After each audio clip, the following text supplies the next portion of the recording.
It's time for fantasy guru Jennifer Smoak. Brought to you by Riverbend Liquor and Wine, a hidden gem on Lakeshore Drive.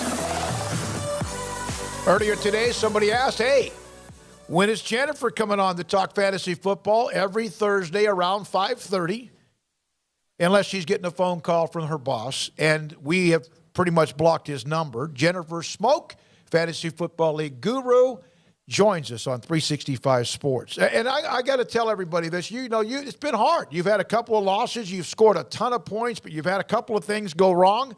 How are you holding up to this emotionally?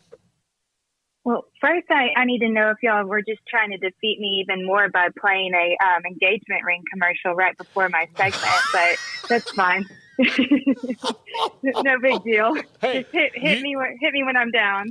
Look, you let Daniel know we got a guy when he's ready. We do. Oh, I heard it loud and clear right before I went on. Thanks.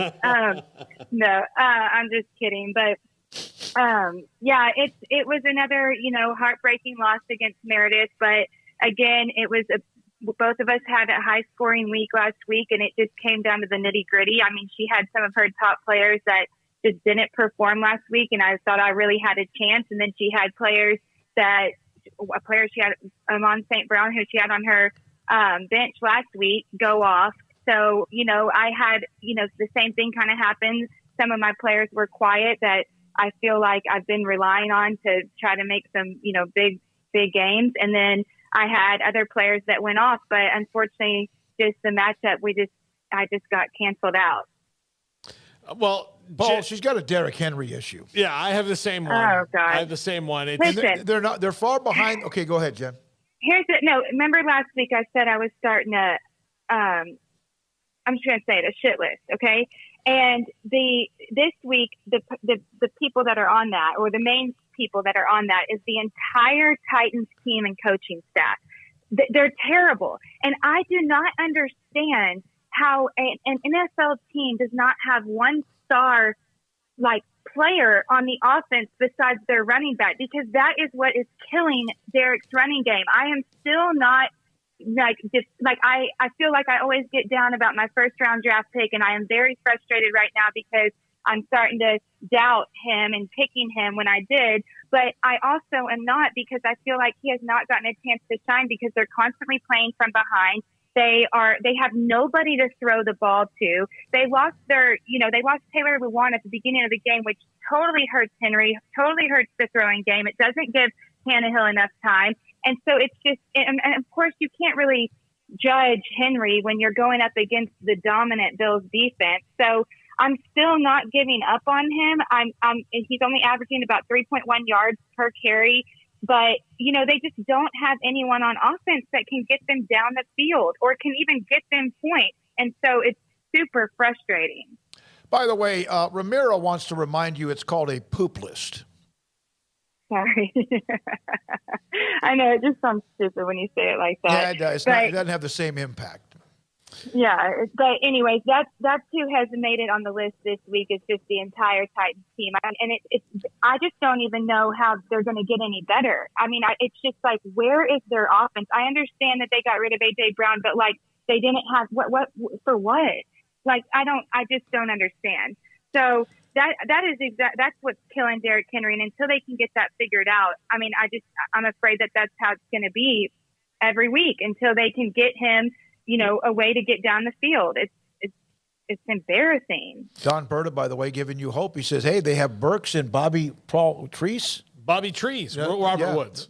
Okay. Yeah, but and I guess they were last week because they didn't do anything. So it's like, yeah, I mean, they have some people, but they're disappointing this year so far. They're hard to watch for sure. How much does AJ Brown being in Philadelphia hurt Derrick Henry?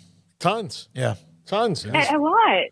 Yeah. He's playing great. They don't have a star. Yeah. And that's the thing is, I love AJ. I mean, I have AJ Brown on my team, and he's been great for me. He didn't have as dominant of a week this last week. He still had 5 receptions for 69 yards, but this is another game where the Eagles were up the entire time. And when you have a quarterback, when you're up, that can run all over the field, it's like, why do you need to throw it every single time? So, yeah, it's my matchups. What's happening is these games are going the way that I don't need them to go in order for my specific player to perform.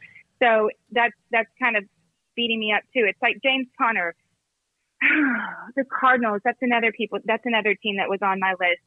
They are playing for they look terrible. First of all, not last week, but the first half of the last week they looked terrible. The week before they looked terrible. But James goes out in this mysterious incident where he goes out in the first play of the third quarter, and all of a sudden the Cardinals just make a run for it and completely come back to win the game. But yet he sure didn't seem to be looking like he was in too much pain when I witnessed him moving around with excitement after Byron Murphy ran a touchdown back to win it in overtime. And now they're saying it's like some sprained ankle. But I will say he takes a beating. I mean, when he does get the ball, he is taking a beating out there. And I knew it. It was only a matter of time before something was going to happen to him. And now I have to make a decision if I'm going to play him again, take a risk to play him if he does end up healthy for this game. But I still wonder if they'll limit him. And clearly then they proved last week that they technically don't even need him to come back from behind. So that's frustrating too. I've got to decide between him and James. I got to decide between James and Antonio this week. Antonio Gibson. That'd be Gibson of the Washington Commanders. Okay. I think I know. You're probably fine leaving Gibson in if he's healthy and James Conner is not. I like the matchup this week that you have. Aaron Rodgers is oh boy, strawberry shortcake's quarterback, and that's all well and good, but he doesn't have anybody to throw to right now. Randall Cobb not at practice. Christian Watson not at practice today. Alan Lazard's on a bike, so they've got problems in their receiving core. The Saints aren't really that great on offense yet. Neither of the Broncos. Has Rodgers had that game yet? No. He had a nice game on Monday against the Bears, but he owns them. So, who is Strawberry Shortcake, Jennifer? That's Tamra. That's Taylor's older sister. Okay. All right. But yeah, she actually had Dak as her starter. Well, actually, I think she was deciding between Dak and Aaron, but she lost Dak already. She also had Keenan Allen before he got injured. But, she has Justin Jefferson on her team, and Justin Jefferson had a quiet week last week, especially with the Vikings, which was shocking with the Vikings being down, the entire time against the Eagles. So he only had 6 receptions for 48 yards, and I'm sure he'll have a huge game this week, of course. But, that's another thing last week, which was so shocking. Meredith I believe she has one of the top 2 teams in the league, in our league. And even with Jonathan Taylor and Saquon being limited to under 75 rushing yards each and having a combined 4 receptions, I was shocked that with them underperforming, and even she had Devontae Adams, who was limited to only 2 receptions for 12 yards. But of course, the Raiders wanted to throw a touchdown on the 1-yard line, try to be cute. So he got that 1 touchdown. And even with those 3 not even having a big week last week, she still beat me. And it's all thanks to Amon-Ra St. Brown. Woohoo! Yeah, where does this guy come from? And he is literally their only target, because I'll tell you who's not their target, my tight end, TJ Hawkinson, who is also on my list this week. Like, catch the ball, dude. Catch the ball. Why is it so hard? Is your long hair in your face? Like, I'm so annoyed with my tight end position. And that's another thing, Paul, we need to figure this out, okay? Because here's 2 guys that I'm looking at, because there's literally no one, because last week you told me to drop, my other tight end, which I get it. But of course, Dawson Knox, had a pretty decent game last week. But the only people out there that are available, unless I do a trade, which doesn't exist in my league, because none of the girls have ever done one. But there's 2 guys, Gerald Everett, the tight end for the Chargers. He's currently the number 4 tight end in fantasy, and he got 10 targets last week against the Chiefs. And then Tyler Conklin, who's the tight end for the Jets. He's tied for 4th in targets among all the tight ends. And I don't think Joe Flacco has played horrible so far this year. But I just don't know if one of those 2 is going to be a better option for me, because I'm bored with Hawkinson so far. Well, tight ends are always a kind of a ridiculous proposition. Jacob, jump in here.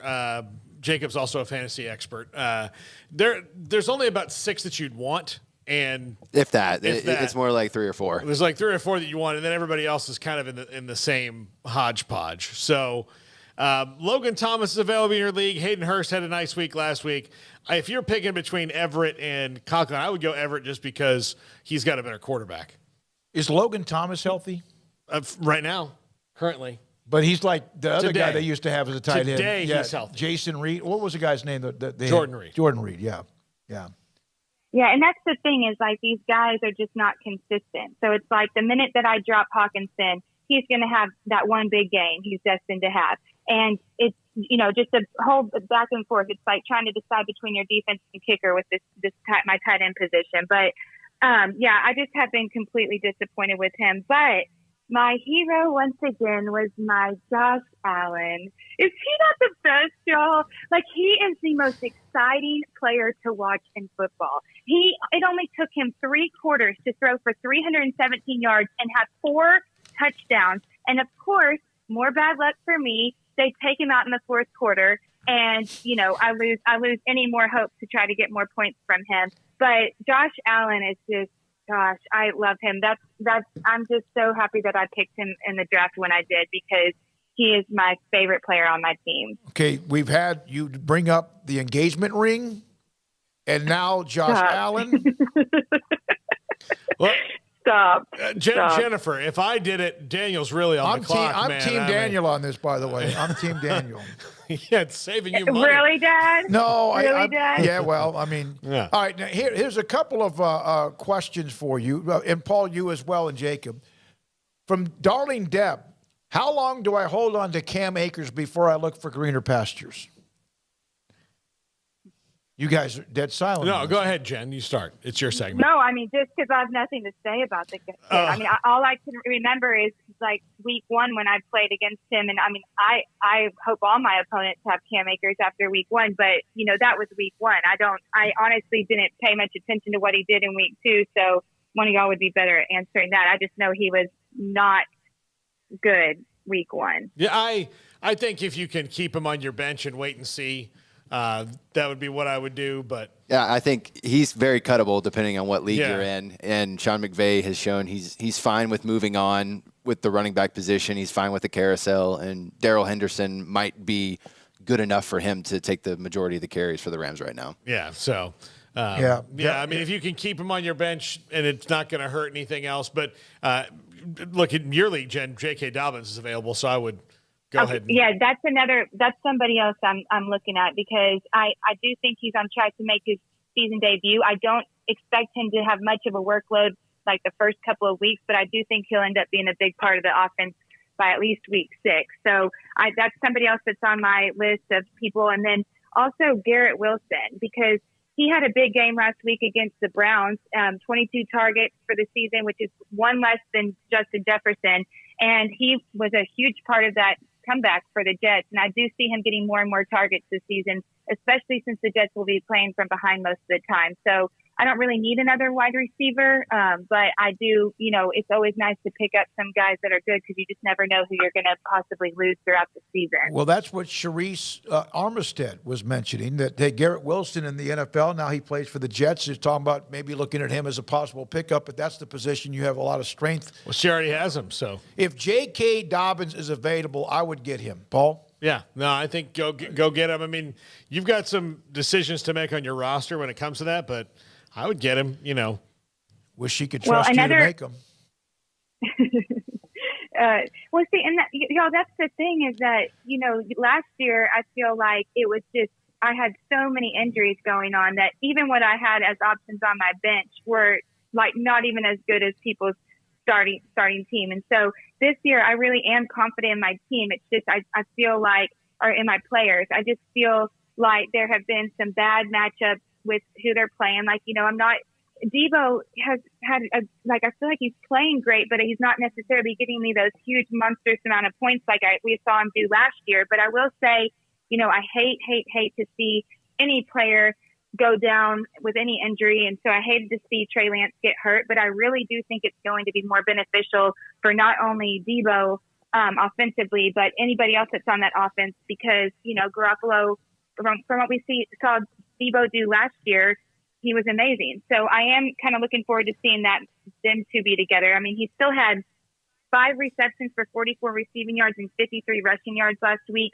And I know he's going to end up being a big player for me. I'm just ready for some of these guys to have their big games like I know they can. Just be patient. You've scored a lot of points. Keep scoring points. I know it's an 8-team league, so a lot of points are scored, but just keep scoring the points. You're going to get a break or two.